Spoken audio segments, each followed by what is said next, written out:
PlayStation 4 feels like a modern piece of electronics. Just watch. Despite all the talk about social features and GDDR5 RAM, the most immediately impressive aspect of using the PlayStation 4 is how quickly and seamlessly it jumps between applications, the dashboard, and various online functionality. Mid-game and want to broadcast your gameplay to the internet? That takes about 20 seconds to set up. Or maybe you want to take your game portable via remote play.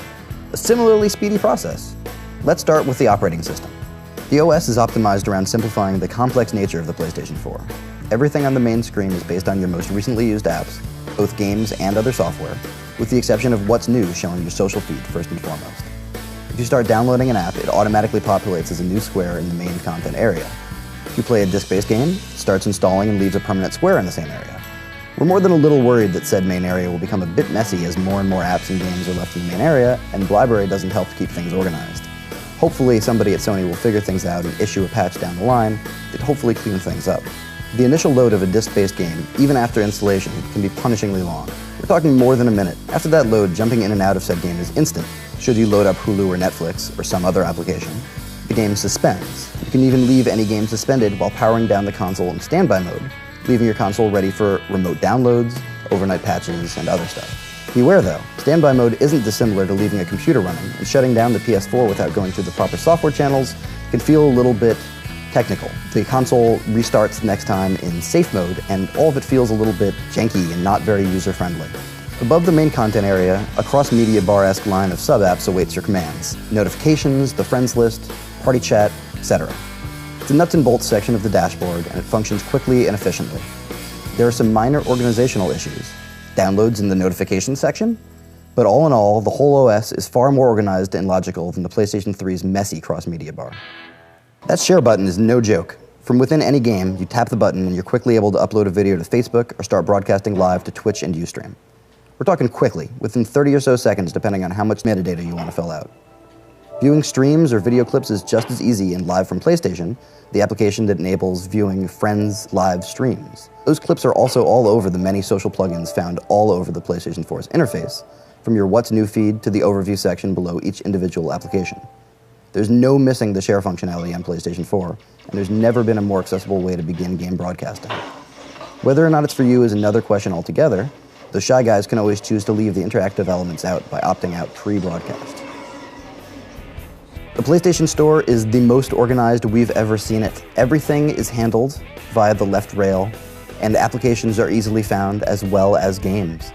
You can find free-to-play stuff, you can find AAA stuff, you can find movies, and you can find it all relatively easily. There's a rich content screen that populates with various options for download or streaming or trials, depending on whether you're checking out games or films or television.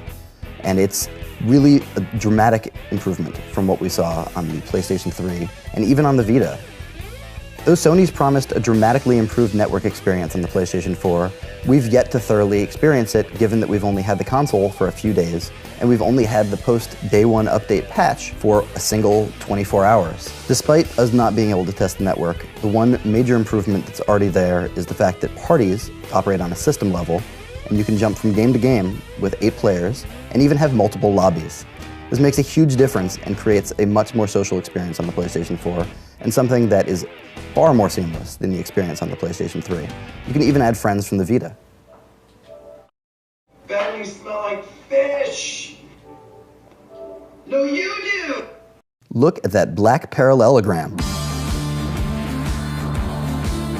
What a crazy looking little box. It feels dense, it looks sharp, and it fits beautifully into our dark, shadowy hearts.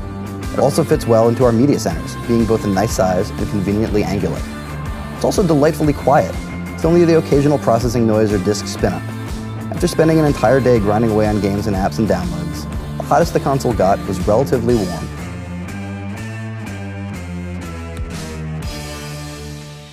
The PlayStation 4's look is distinct either stood up or laid flat. Even if you don't have the extra sold separately stand for the base, PlayStation 4 stands by itself vertically pretty well. The only other physical standout on the PlayStation 4 is a light bar that runs from the back to the front, indicating whether the console is on with a blue light, in standby mode with an amber light, or off with no light. The DualShock 4 is by far the best DualShock Sony's ever made. It's got much improved triggers from the DualShock 3. It's got clickier, shorter face buttons. It has an excellent D-pad that feels a little bit squishy and a little bit organic as a result. And it's got improved thumbsticks that still aren't perfect. The biggest addition to the DualShock 4 is the brand new touchpad in the middle.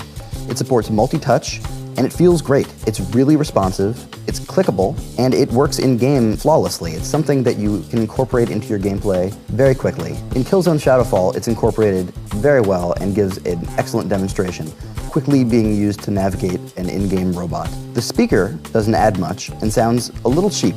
In Knack, it occasionally activates to show that you've collected various artifacts, and in other games, some sounds on screen are replicated by the controller speaker, but otherwise, we haven't found any meaningful addition to gameplay. The start and select buttons have been swapped out in place of an options button, which is essentially the same as a start button, and a share button, which brings up all of your broadcasting. The light bar out back is a little bright and indicates where you are and which player you are, and it can be a little obnoxious while you're playing a game in the dark. It's otherwise a pretty okay feature, but doesn't really change a lot in terms of the way that you actually interact with games. Overall, the fit and finish of the DualShock 4 is a dramatic improvement from the DualShock 3. It's comfortable, it works really well in games, and feels like a really easy addition to our living room.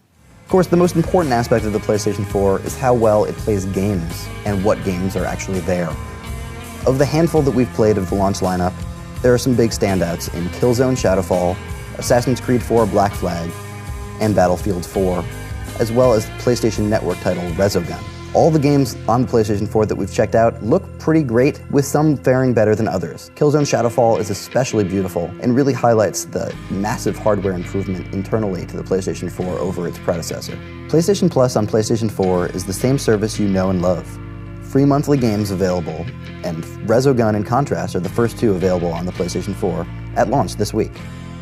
If you've already got PlayStation Plus on Vita or PS3, you got it on your PS4, and enables some extra stuff for next gen.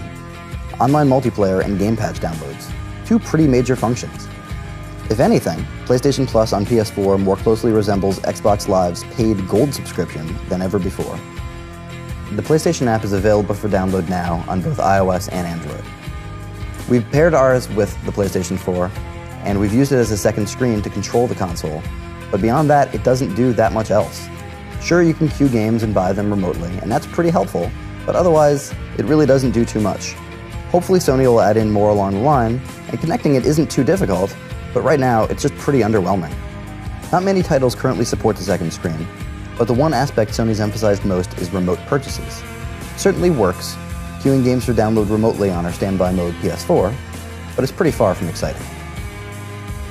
The PlayStation 4 after its day one update is worth your full $100. It's got great looking games, a fantastic gamepad, and most importantly, it feels like a modern piece of electronics. The next gen is here, and it's thankfully as fast as our tablets. Just like the PlayStation 3, expect the PlayStation 4 to evolve as both games and players' expectations change across the next 10 years.